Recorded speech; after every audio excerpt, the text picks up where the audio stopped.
Hi, I've jumped on to record a video as a sort of carry-on from the introduction to the wonderful oracle cards by Fez Inkwright that I uploaded something about the other day.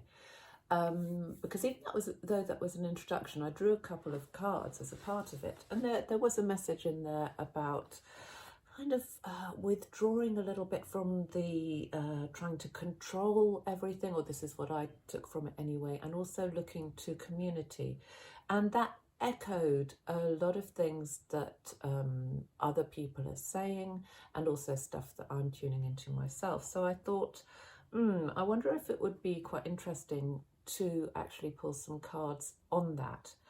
And what I've done is I pulled a card before recording, a single one from this deck, the Gaia Oracle, which is rather nice,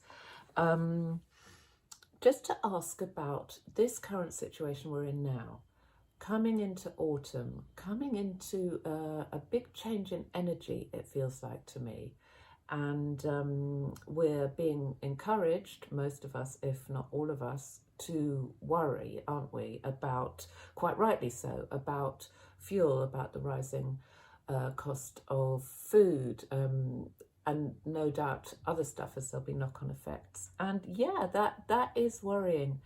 And there's a temptation for many of us, including me, to really just focus on this. What are we going to do? How are we going to manage it?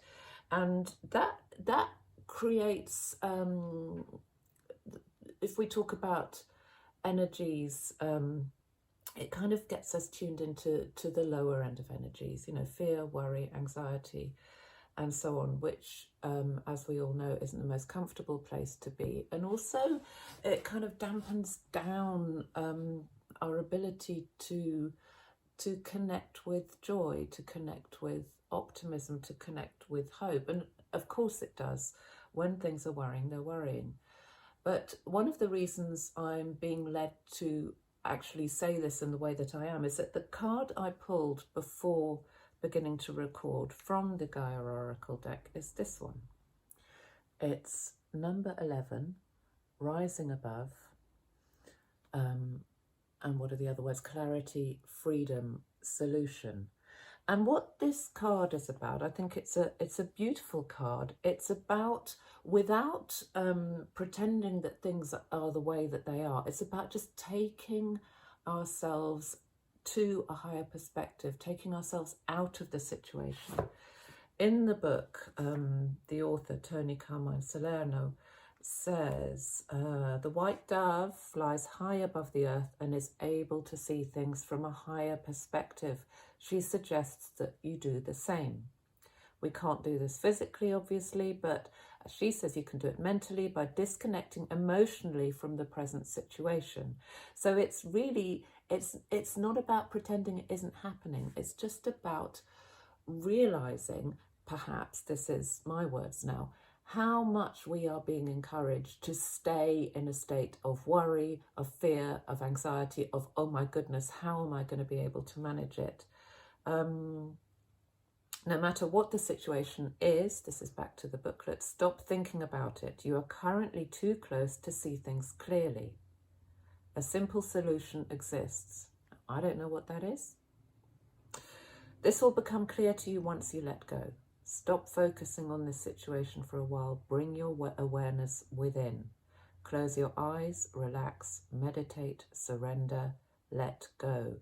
Take a walk in the park, dance, have fun. Do whatever it takes to detach from things for a while, and the solution will become obvious when the time is right. Will the solution become obvious? I don't know, but I believe that solutions will become apparent. This is my feeling now, also based on the cards I drew yesterday. And it's probably, again, I'm repeating a little bit what I said yesterday, not sitting and waiting for any kind of external person or body to come in and sort things out, but to look to what we are able to manage ourselves, kind of, and also our communities, our neighbours, the people who who live close to us. And just there's something about how are we going to do this together, not as separate little units, just getting upset, getting afraid, and waiting for something to come from elsewhere. There's something also about the number 11, even though I said yesterday I'm not great with numerology or angel numbers. The number 11 is one that's referred to a lot. It connects again to number 1, which we had yesterday, and that was something about new beginnings. I think we are entering into a new energy, which hasn't made itself clear yet, but certainly will do. And number 11 is about... I knew this before I started recording. Oh my goodness, it's one of those things that happens sometimes, isn't it? But it's about, it is literally about higher perspectives, about an increase in awareness. It's a beautiful number, and what I will probably do rather than stop this and restart is to add something to the end, as I did yesterday about the number 11. And what I thought I would do, so we've got that basic bit of guidance, rise above. And it may have sounded a bit glib when I was reading from the book, saying take some time out to meditate, to dance, to find joy.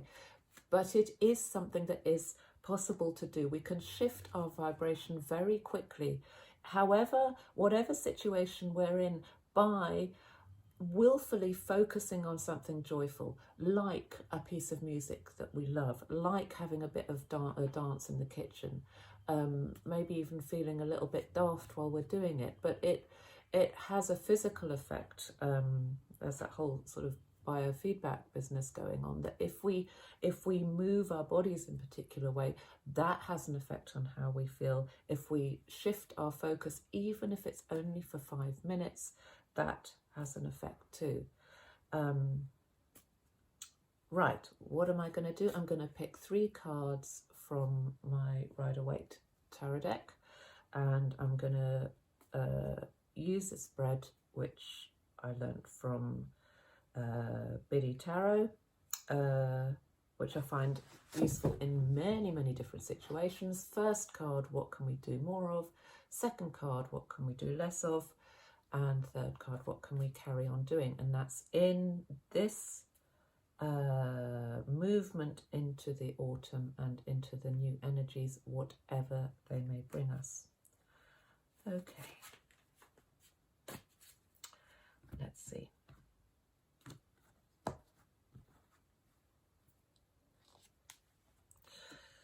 I'm picking all 3 of them at once. Here we go.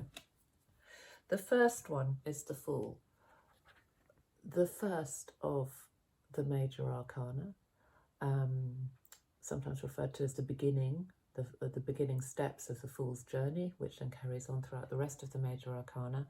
And it is about, this one is very much about faith, about, you can see he's about to step off a cliff without really looking where he's going, but he has absolute faith that he'll be fine.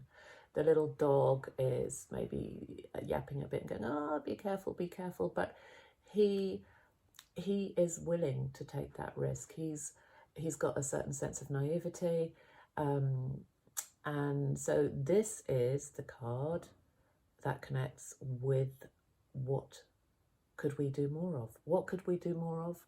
Carry on, connect to joy whenever and wherever we can, and have faith. Okay, second card, the 4 of Cups. What could we do less of?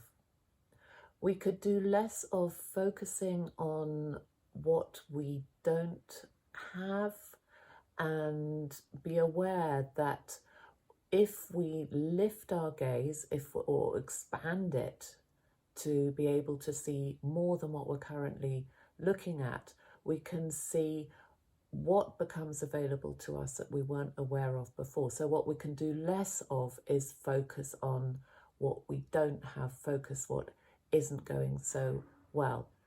Again, it doesn't mean we're pretending that it isn't happening. It's just shift our gaze, raise it, in this card anyway. Raise it so that we can see what is available to us that we weren't aware of before. And what could we carry on doing? The 10 of coins, which in this context is about appreciating what it is that we do have, whether that's family, community.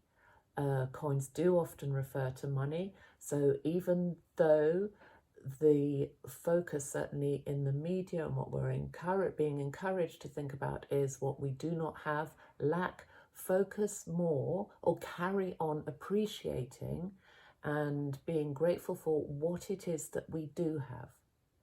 Whatever it is that we're lacking, we all have something.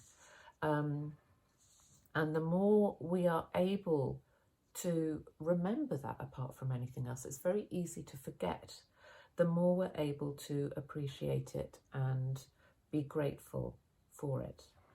Okay, there's one more thing that I wanted to say. We are in between the new moon in Virgo, which was on the 27th of August. And that, I'm taking guidance here from Yasmin Boland, sort of moonology expert. And that was very much to do with focusing on things that need to be done. So organisation, as she says in her most wonderful moonology diary, that's what that looks like. Focusing on crossing the T's and dotting the I's. And that makes a lot of sense for those of us who are tied into the kind of education system, which kicks off again at the beginning of September. So getting ready for that, moving out of the sort of less structured, for many of us, elements of the summer holidays, and back into more rigid, I hate that word, but rigid structure, or at any rate, structure. And so that's what we've had. And we are going to be moving into a full moon in Pisces on the 10th of September. Today is the 7th. And that is very different from the energy of Virgo. Pisces is more about dreaming, about connecting to the mysteries of the unconscious, if you like. What does she say here? Swimming away to escape reality. What she says is that this year, the full moon in Pisces is a bit different, as it is being influenced by a close alignment with the planet of change and craziness, Uranus. So even though there's a usual dreamy flavour through this full moon, if it's change you're dreaming of, then watch out, you could be about to get it. So her advice is to really focus on what you want. And that fits in with everything, you know, focus, trying to take a higher perspective, trying to remove ourselves from the sludge of the worry and the mess and the what are we going to do, how are we going to do it, how are we going to manage, and connect with what it is that we want. And my feeling is that this an invitation which I'm bringing into it, I guess, partly based on the cards I pulled yesterday, is to look at how community, our local communities, maybe even beyond local, but we're looking sort of sideways rather than up to whatever sort of parentified figure we might have been programmed to rely on for solutions to things, whether that's government or whatever. Who have we got around us? What's going on? What could go on?